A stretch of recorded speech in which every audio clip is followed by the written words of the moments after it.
these introductions are always incredibly intimidating because I actually don't recognize any of that. None of that sounds familiar to me at all. Yes, I'm freshly retired from the city of Hamilton. It's wonderful to be here tonight, we'll get to it. I will say that some of my remarks are going to be altered on the fly because not realizing that my former boss and my successor in this position are sitting in the audience, and now have to change some of what I was going to say. You want us to leave? That would be great. Anyway, so we're going to talk about the evolution and change in the heritage field, some of the implications for the adaptive reuse of Auchmar, and if you can't hear me at the back, sing out that I am absolutely not a stand at the podium and talking to the microphone kind of person, so I will do my best. And we're going to talk about the current state of the Auchmar project, okay? Now the big caveat to start with, let's be very clear about something. Although technically I'm basically using up accrued vacation time for the next little while.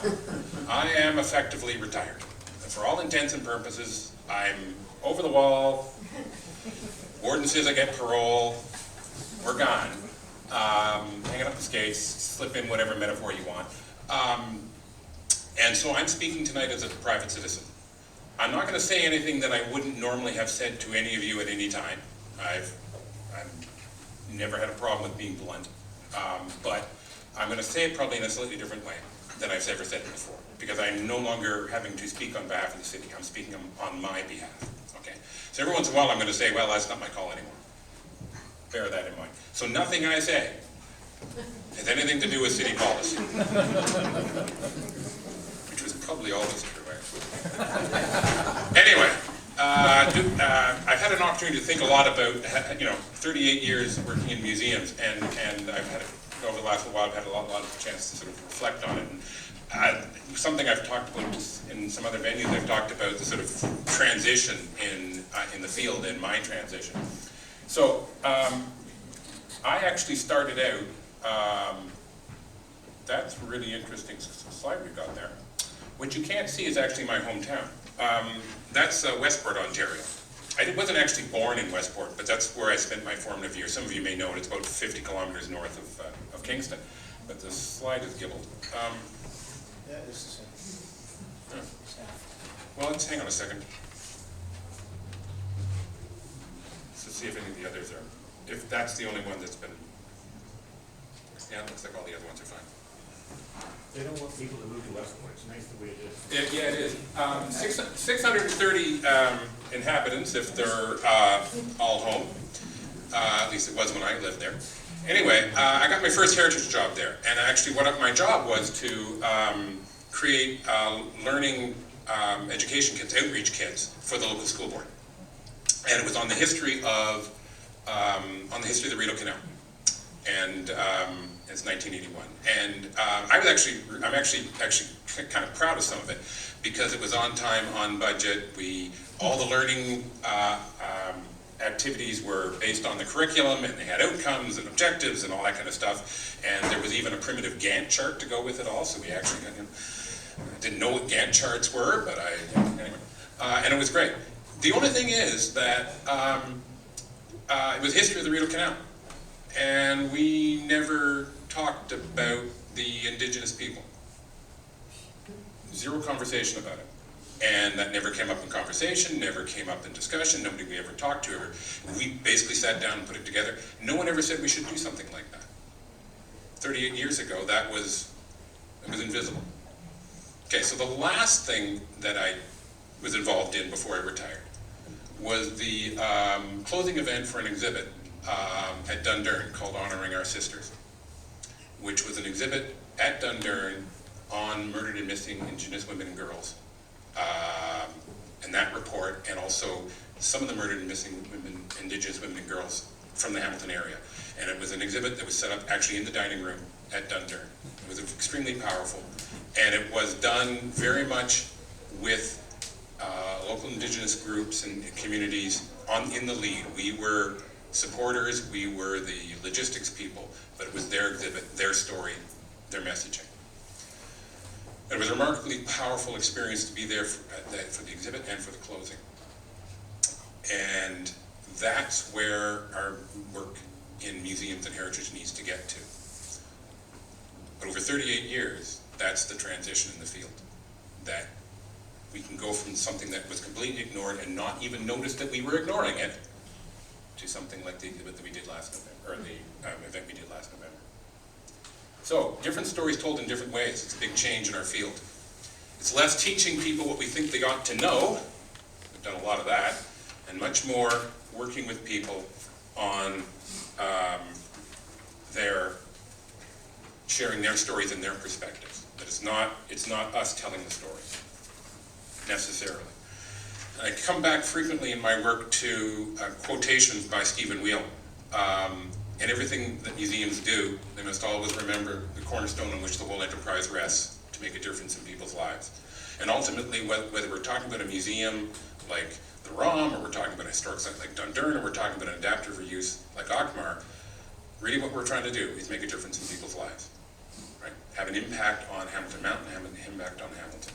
So we've got to put that in the forefront of all our planning. That's a big change. And it's no longer about, shall we say, the details of the material culture as such. And about 20 odd years ago, I was invited, Parks Canada was doing an initiative, and they invited a bunch of people who were stewards of non-Parks Canada owned national historic sites to participate in some training on heritage resource management. Did I not go? No, it's Okay. okay. And so went to a whole series of courses on heritage resource management theory and practice. And a lot of it was came out of stuff that the National Park Service in the States had done. And but then Parks Canada had sort of adapted to their uses. And from that, we developed for our section a view of what we're about. And so we talk a lot about the three-legged stool of heritage resource management: preserve, present, sustain.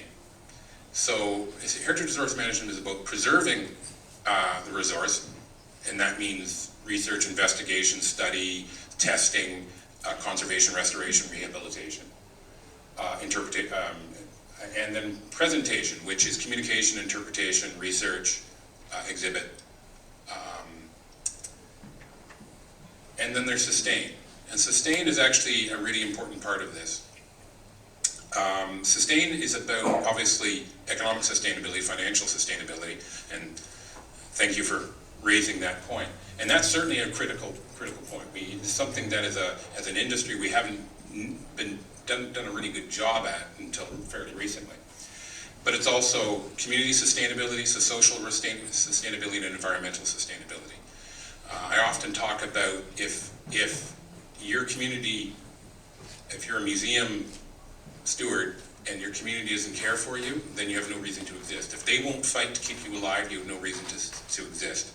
So if you need to be embedded in your community, you need to be valued by your community, and that's the true sustainability. Financial sustainability will come if the community will keep you alive.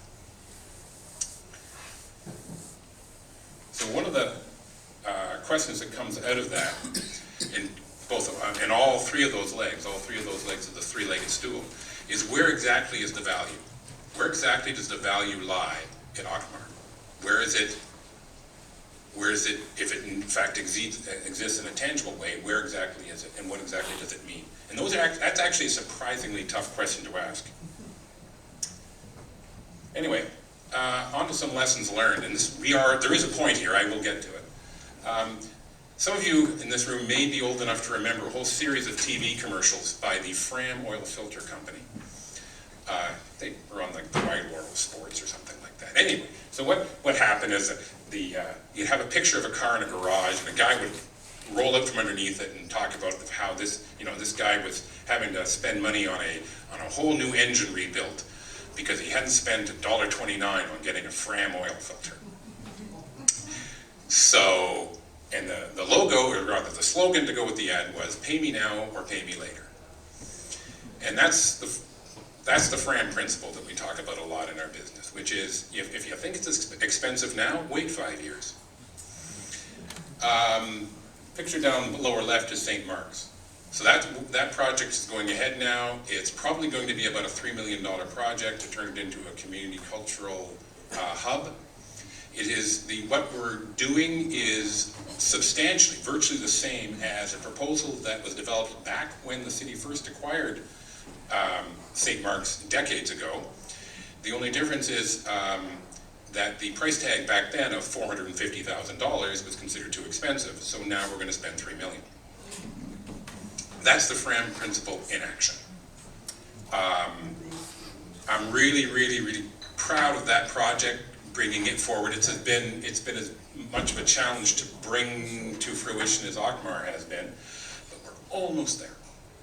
I keep saying we. See, we haven't transitioned to retirement yet. They haven't quite brought it. Second lesson I've learned over the years is the most dangerous time in any project is when you think you have a plan. Case in point there is a number of years ago came time to replace the wallpaper in the front hall of Dundurn. That wallpaper was put in 1967, a couple of weeks before they opened it, and 50 years later it was showing its age. It was falling off in sheets, in fact.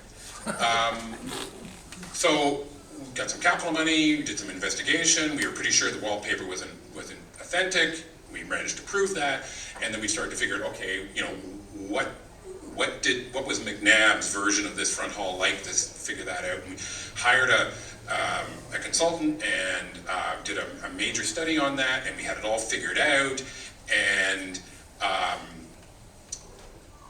hired the contractors, poked a hole, and we said, that's not supposed to be there. Absolutely dead wrong. Absolutely, we were ready to go forward with this plan to restore and actually put what we thought was recreating a fireplace right there. There was never a fireplace there, as we found out when we poked a hole. But we had the plan. We had an RFP. We had everything.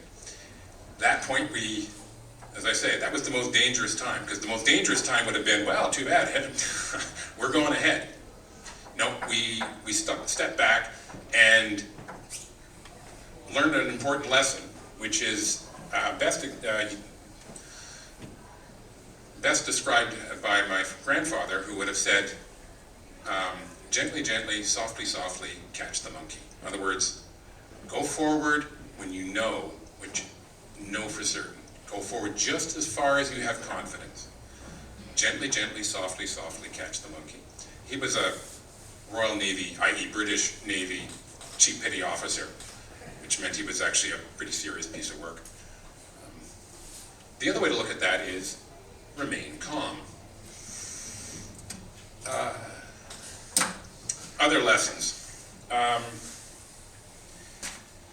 One of the big changes that's taken place in the heritage field over the years is that it used to be that capital money, i.e. grants, were easy to get. Years and years, decades ago, I actually worked briefly for the provincial government, and my main job was to vet grant applications and just basically throw money at people. And it was great, because we had lots of money to give out to people. But no one ever talked about how they were going to operate once they were done. Interestingly enough, exactly the reverse is true now. Getting capital money is a struggle. It's a constant fight. But we now know a whole lot about how to run proper business plans. We know a whole lot about how to be sustainable financially. So those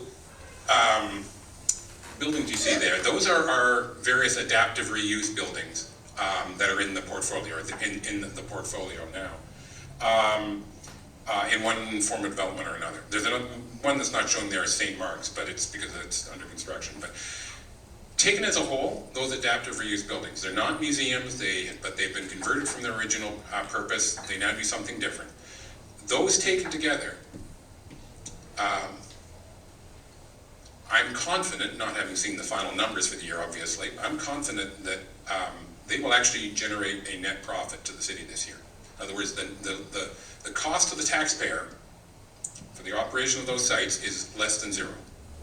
There'll be money that will be turned back to funding other things. Not a whole lot. We're talking, as I say, I don't know what the final numbers are going to be, but we're not talking hundreds of thousands. We're talking maybe, I don't know, 10. Hard to say. But several of those, including Auchmar, we talked about how much it costs to run Auchmar. The expenses are $20,000 a year. But this year, there's about $50,000 in film revenue. Right? So we're really good at this stuff now. Pat ourselves on the back. Not true in the past.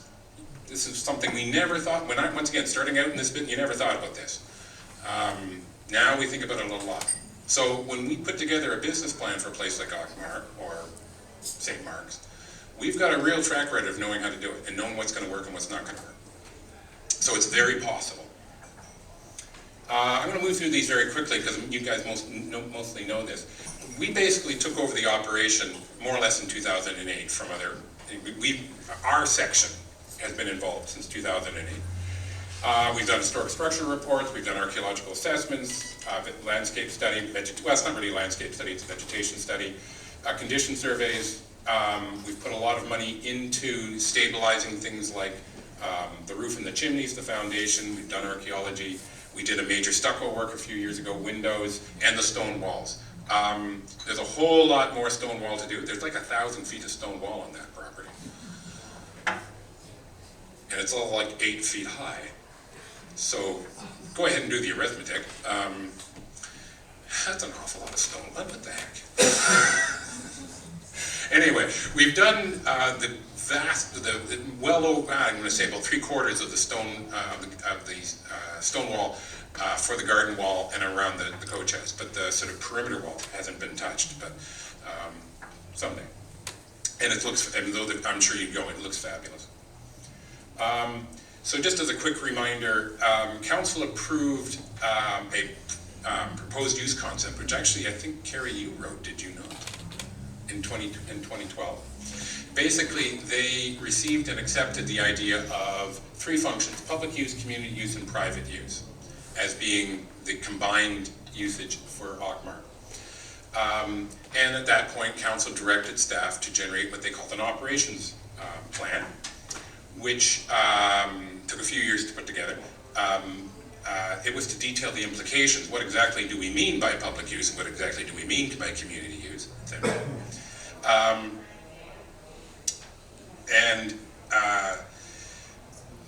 That was, the highlights of that plan were that Auchmar could be preserved intact. Auchmar could be open and accessible to the public year-round. Auchmar could be sustainable on an annual operating basis. And we developed and submitted a couple of different ways in which that could be done. I'm always the one who's saying, and I want to keep beating on this, the operation of Auchmar in a sustainable manner, the operation, is actually not that complicated. It is easier than some of our other properties, generally speaking. So there are a bunch of different ways you can do it. There isn't one solution here. But it would be unlikely that Auchmar would ever be able to generate sufficient revenue that would be able to pay back a loan that would be the equivalent of the restoration costs.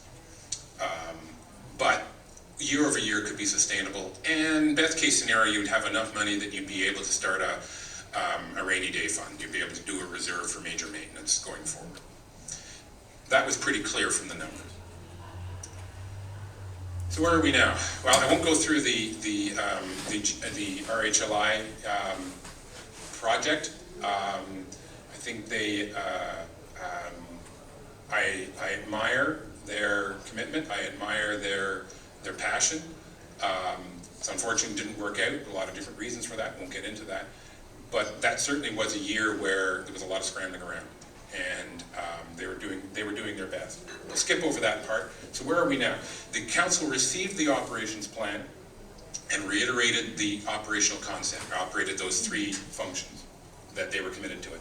And they, as has been mentioned by Diane, that they're committed to it remaining in public ownership and in public hands. So essentially what happens is that it's public leadership. Not only does the city continue to own it, but it's going to be, it will be led by the public side. And we were directed to go away and come back with what we were calling, when I was still there and we were writing, we were calling it a development plan. I know Diane called it a business plan. Just to be clear, those are not separate plans. We just are using slightly different terms, right? We called it a development plan when I was there. And we were trying to build out details of the implementation and some more details on the capital operating plan. At some point, I mean, the previous calculations, particularly on the capital, are what we call Class D estimates, which means, yeah, they're better than order of magnitude calculations, but they're not precise. We're trying to build those out and get more detail. And of course, we were also directed to work with all interested stakeholders, which we've continued to have a relationship with you folks. So, going back to what I started with, talking about how the field has changed over the years and the things we've learned, we now know that we need to embrace, in any development plan, we need to embrace and incorporate the whole history of the site and all the different voices, all the different community groups, all the different stakeholders, all the different messages.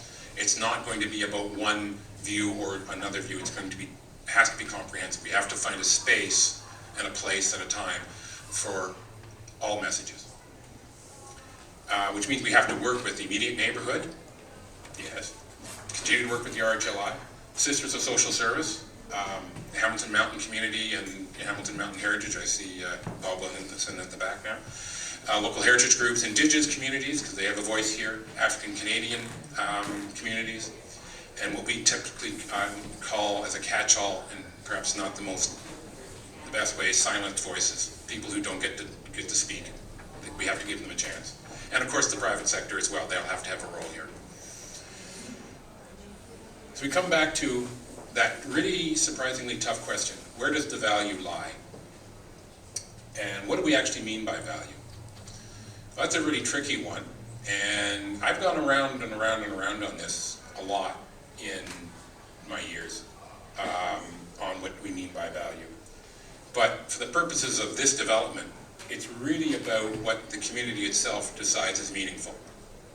The communities, you folks, other people who aren't in this room, what do they say is meaningful? What is impactful? What do they, when they think about Auchmar, what do they think about? What is Auchmar to them?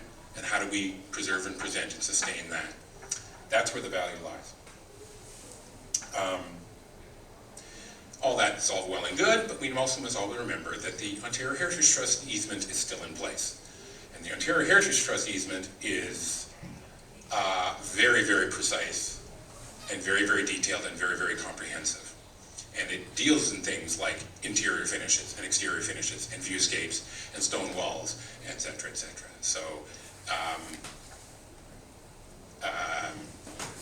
the trick is in bringing those two together. We're going to go off on a slight tangent now. Something else I really, really wanted to say to you guys tonight.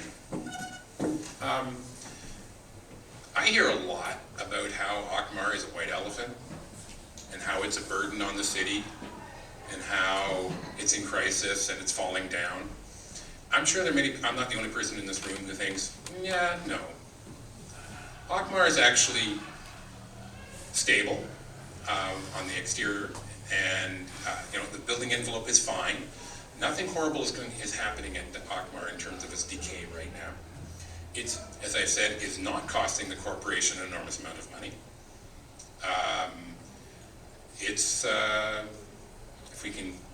If people will continue to film horror movies in Hamilton, the Auchmar basement's going to be a moneymaker for a long time. And we take the film companies for every dime we can get at them. We break into their trucks and steal their tools. That's a lie. We think about that, but we don't do it. So remember back to remain calm. we need to remain calm here. We need to then devote the time that it's required to get a really good plan, and then we don't trust the plan until it's done.